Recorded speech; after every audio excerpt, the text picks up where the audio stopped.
Corsair Gaming came out with their Q2 earnings and it's down, as usual. Now, a lot of my followers were asking me about looking at the earnings and kind of doing a video on it. So in this video, we'll be talking about the Q2 earnings, where I see the company at its current state, and whether or not, I'm selling, holding, buying more, and kind of what I'm doing with my own personal position.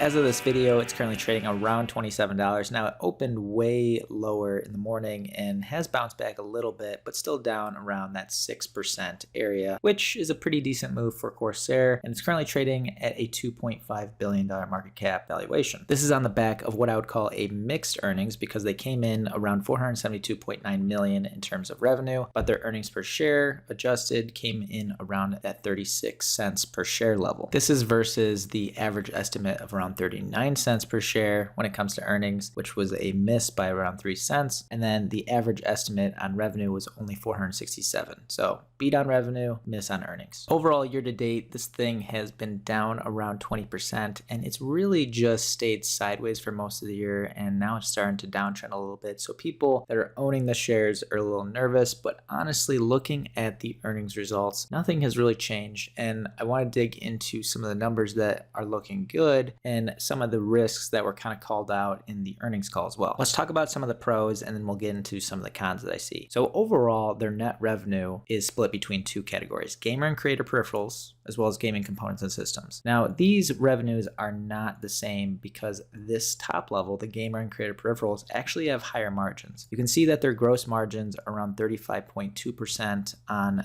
that type of revenue, versus the gaming components and systems is a much lower margin business, meaning that the higher increase in revenue for the peripherals is actually a better mix of sales for them. And in the earnings call itself, Andy Paul, the CEO, really talked about doubling down on the streaming and content creator side of the business, as that is a growth path that they definitely see for the company.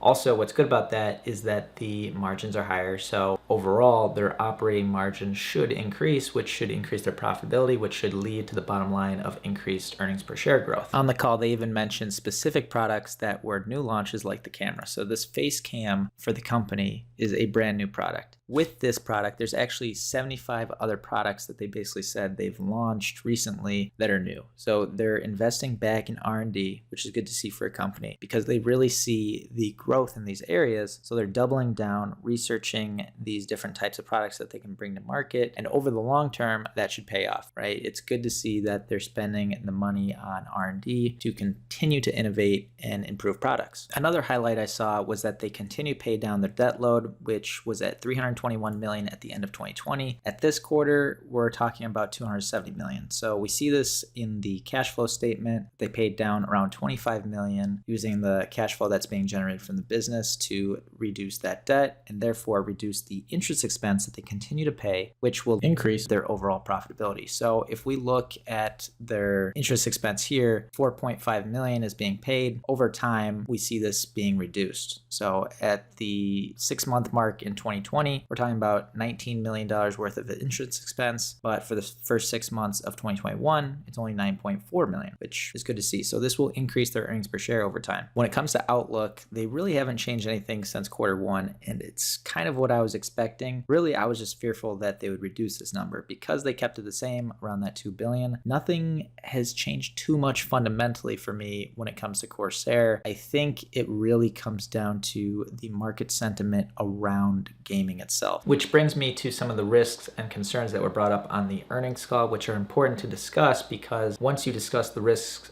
you can see, are they one-offs? Will it continue forever? And there were two big items that were continually talked about on the earnings call. Really, you had the increase in logistics costs that came in Q2. You have a concern over a shortage of supplies, so a lot of their computing parts being delayed, or the production isn't there and there's a shortage, so they're not able to sell as much as they could. And then, someone was asking about this scare around Chinese gaming and kind of the crackdown on that. How will that affect their business? In regards to the increase in shipping costs, it's really on this line item, sales, general, and administrative. And we see an increase in this expense line item, going from around 15% of net revenue to around 17%. Andy Paul basically said the container cost of shipping products from China to the US has exploded, and it's probably had an effect in the tens of millions. So a pretty big increase in cost year over year, but they do expect that to go away. So that's kind of more of a one-off situation, and they expect the shipping costs over time to come back down to normal levels. They also talked about a shortage when it came to PC components, and specifically around power supply units as well as GPUs. And we see this across the board when we're looking at semiconductor stocks, anything related to gaming hardware. A lot of these companies are seeing shortages across the board when it comes to the supply side. And they see this as more of a short-term issue, and eventually the capacity and production of these higher end products should increase to meet demand. So once again, kind of more of a one-off situation, and hopefully it will correct itself by the second half of the year. Lastly, we see this news coming out of China that they would limit the gaming amount that miners would have, or basically there's more regulation around gaming in general. And how would that affect Corsair Gaming, as that came out recently? So on the call, someone asked how much of their revenue is really coming from China. Andy Paul answered that with around 5 to 6% of their business is related to China, but he also mentioned that the gaming peripherals in China is a much smaller percentage, and most of that percentage related to the 5 to 6% is more around computing parts, which would be less affected by the news coming out of China. Overall, I would give the earnings report probably a B, as the numbers that came out weren't too exciting, but at the same time, they were kind of what I expected. Now, with the market reaction and having the stock be down 6%, let's talk about that a little bit. Now, I had made a video at the beginning of the year when it was trading around, upper 30s, $40 level. And right around there, I thought it was around fair value, right? Now at 27, with not much really changing since the beginning of the year, the outlook has pretty much stayed the same.